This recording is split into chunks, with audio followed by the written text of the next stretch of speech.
The religious UFC is you found something that someone said, some sheikh, some scholar, some da'i, some khatib said something. Maybe they said something wrong. It's possible. It's possible they said something wrong. Now what do? You won't believe what this person just said. They said it in 30 seconds. I'm going to make sure people understand what they said over the next 2.5 hour podcast. 2.5 hours of your life went into focusing on some other person's mistake? You had nothing else to do with your life? No other contribution to humanity could have been made in that time. And if that opinion that you're tearing apart was seen by 1,000 people, your criticism is going to be seen by 1,000,000 people. So did you lessen the mistake or did you amplify the mistake? Overall, are you benefiting the Muslims or hurting the Muslims by doing this? It's like you're saying, Allah gave it, but it's not Allah's, it's mine to take. This person's dignity is my property and I can take it away. Look with my mouth, I can just take it. What are you going to do? This video is an extract from our deeper look of Surah Al-Ahzab, which is currently taking place live in Chicago right now during our 4-week intensive summer Quran seminary. But for the first time ever, we're also streaming the entire thing live exclusively within the Bayyinah TV app itself.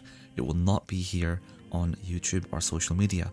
So, register now on bayyinahtv.com to join Ustad Nouman and other students on this transformational journey every evening from 7 to 10 p.m. Central Daylight Time. You can also catch up with the replays afterwards. But I wanted to conclude with this. I keep saying that this surah is a twin to Surah An-Nur. It's a twin to Surah An-Nur. And in Surah An-Nur also Allah describes الَّذِينَ يَرْمُونَ الْمُؤْمِنَاتِ or يَرْمُونَ الْمُحْسَنَاتِ الْغَافِلَاتِ الْمُؤْمِنَاتِ.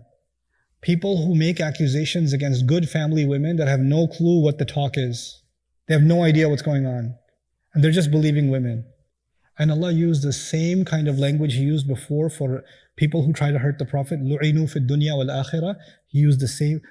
Here Allah said لَعَنَهُمُ اللَّهُ فِي الدُّنْيَا وَالْآخِرَةِ, which is ashad. Because He mentioned Himself. He brought Himself. There He said لُعِنُوا فِي الدُّنْيا وَالْآخِرَةِ. They'll be cursed in this life and the next. Meaning when we decide to disparage a believer, when we decide to do that, and we cause pain to believing men and believing women in any way. And this is not just about rumors and accusations. This is also about things, nowadays especially for younger folks here, please listen to this carefully. We're in the age of a new currency, and the new currency is content, right? Create content and you'll have relevance. And if you keep creating content that's boring or you're not getting the engagement, you're not getting the following, you don't have the shock factor, you don't have the entertainment factor, you're not going to get anywhere, you're not going to be an influencer. So the best way to get influential is to find something that is going to create controversies. A lot of people will start talking. I learned something about this lady let me tell you something. I learned something about this masjid, I learned something about this imam, and then start something. And you just put that as a little, a thumbnail so he gets more views. Shocking truth about Sheikh, Or sister so-and-so, who you thought you knew. Right? And now that'll get current because it'll get millions of views. It'll get millions of views.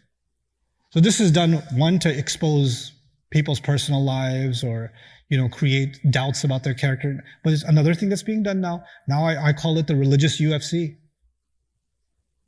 Right? The religious UFC is you found something that someone said, some sheikh, some scholar, some da'i, some khatib said something. Maybe they said something wrong. It's possible. It's possible they said something wrong. Now what do? You won't believe what this person just said. They said it in 30 seconds. I'm going to make sure people understand what they said over the next 2.5 hour podcast. Their mistake was that deep for you? 2.5 hours of your life went into focusing on some other person's mistake? You had nothing else to do with your life? Nothing else was going on. No other contribution to humanity could have been made in that time. And if that opinion that you're tearing apart was seen by 1,000 people, your criticism is going to be seen by 1,000,000 people. So did you lessen the mistake or did you amplify the mistake?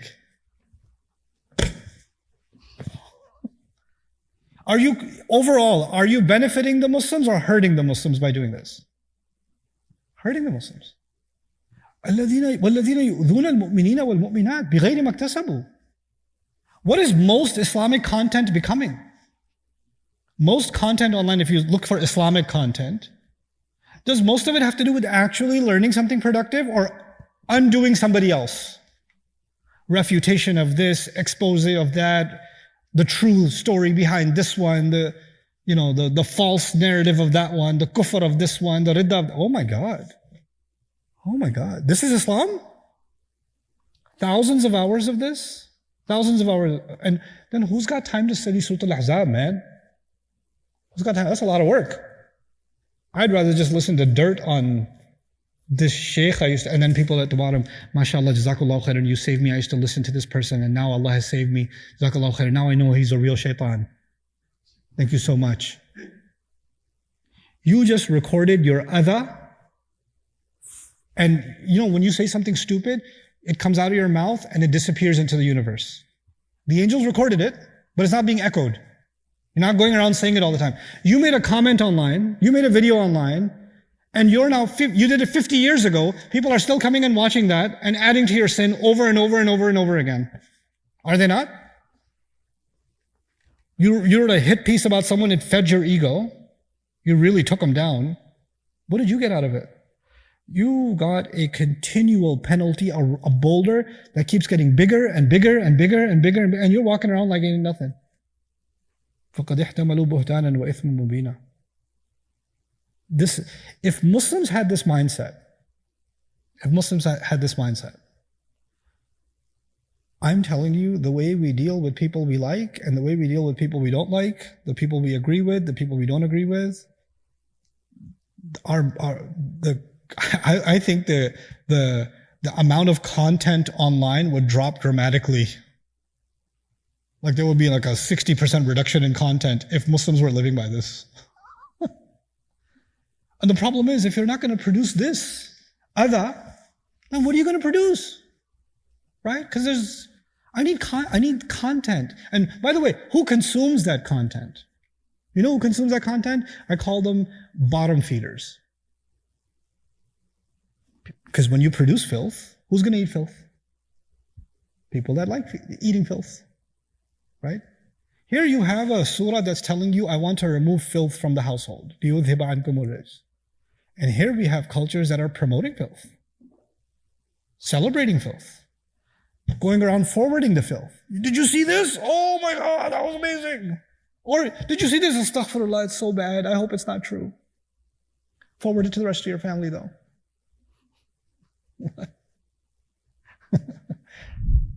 والذين يؤذون المؤمنين والمؤمنات بغير ما اكتسبوا فقد احتملوا بهتانا وإثما مبينا.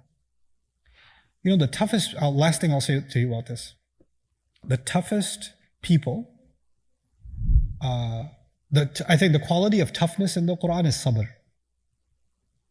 Quality of toughness, if you want to know what toughness is in the Quran, it's sabr, right? So there's sabr on the battlefield, there's sabr, wasbir ala ma yaqulun, right? وَهْجُرْهُمْ هَجْرًا جَمِيلًا, right? One story I think about that really shakes me is Yusuf alayhi salam. And Yusuf alayhi salam, so he's a kid, so he's not tough yet, he's just a kid. And he gets kidnapped. And he gets kidnapped by people who he trusts. Then he has memory of being thrown into a well by people that are supposed to protect him. Then he has memory of people taking him out of that well, and instead of them being a source of mercy for him, they commodify him and put him in a market where goats and sheep are sold.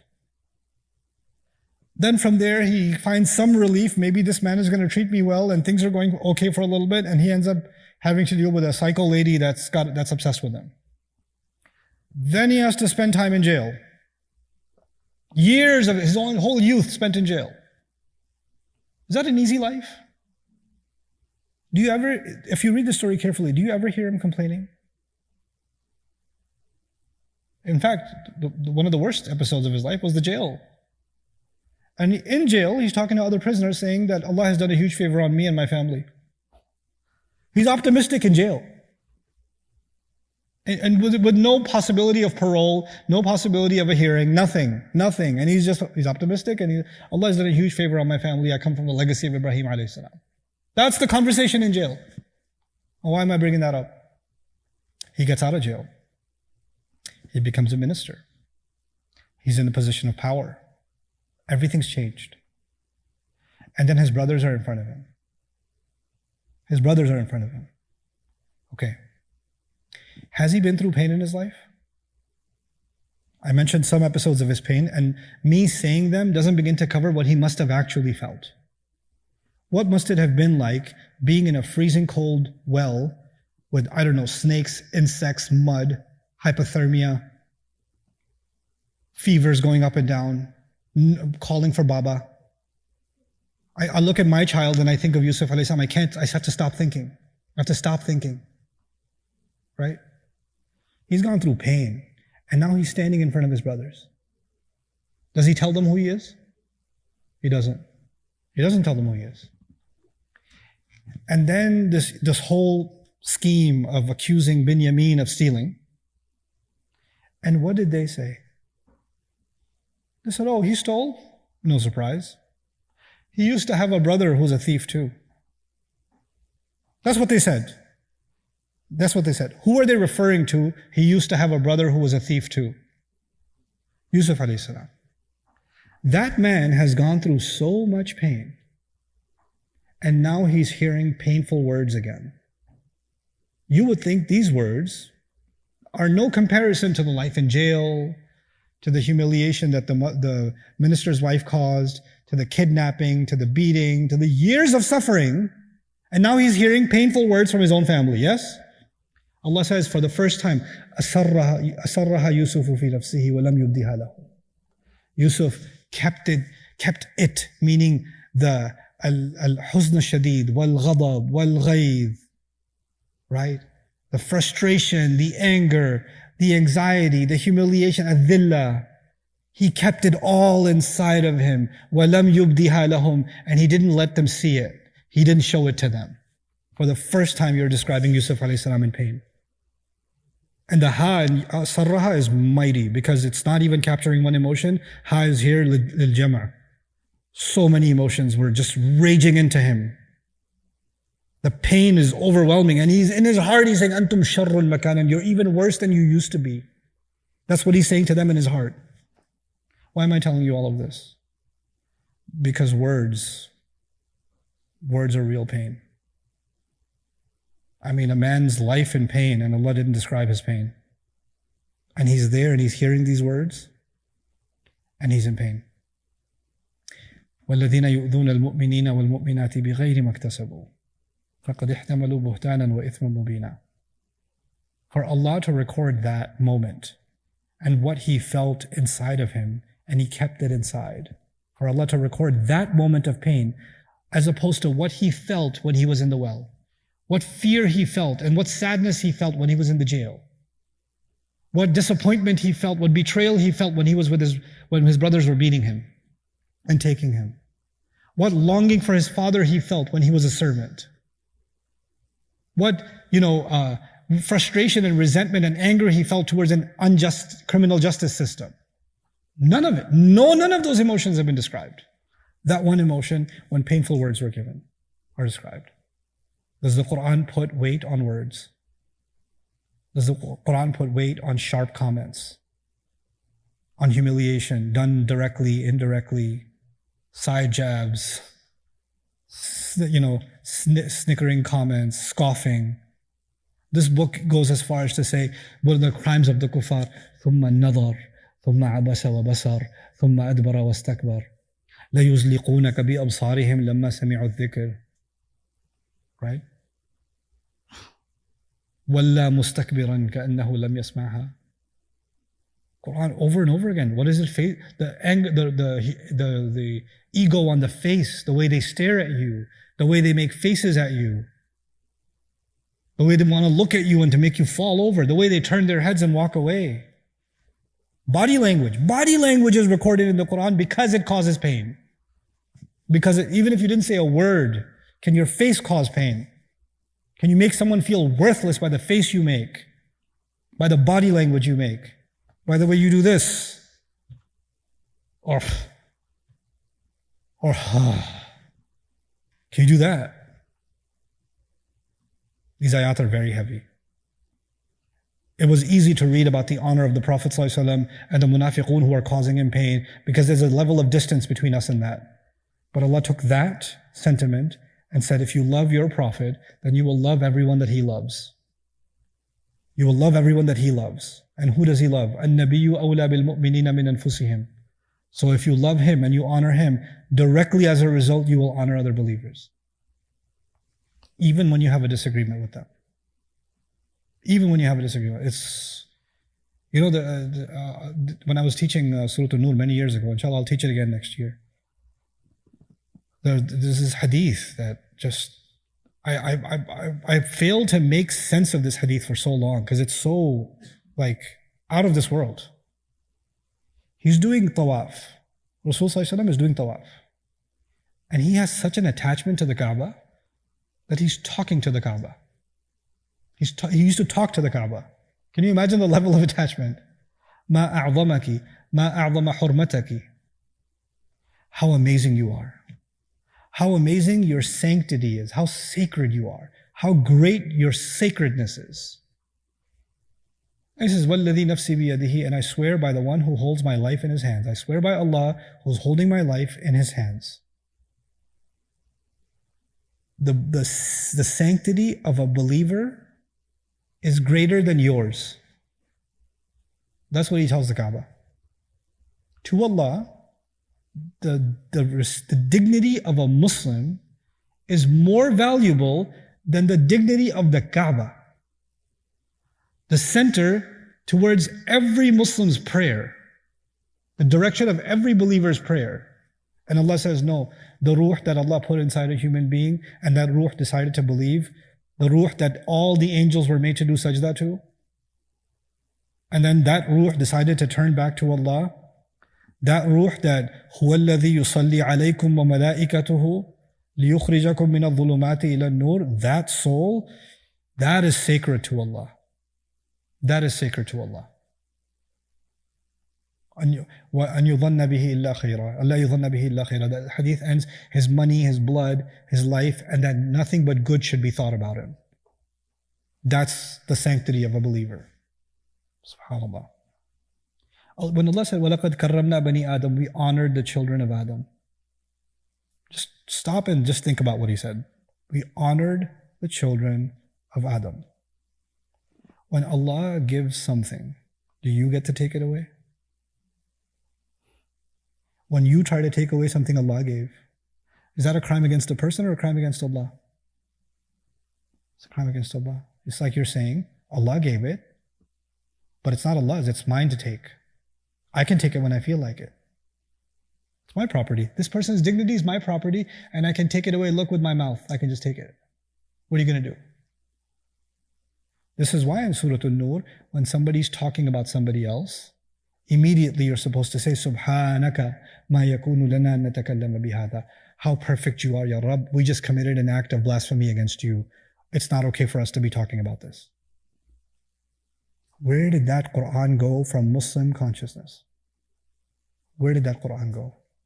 I don't care how bitter I am, how angry I am, how frustrated I am, how I feel like I was done wrong, how somebody falsely lied against me, falsely testified against me. I don't care if they humiliated me, they stole from me, they hurt me, they hurt my family. They did all that.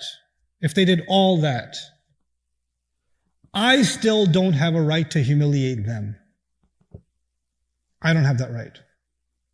They did all of it. And I say, you know what? They did it. I'm going to do it too.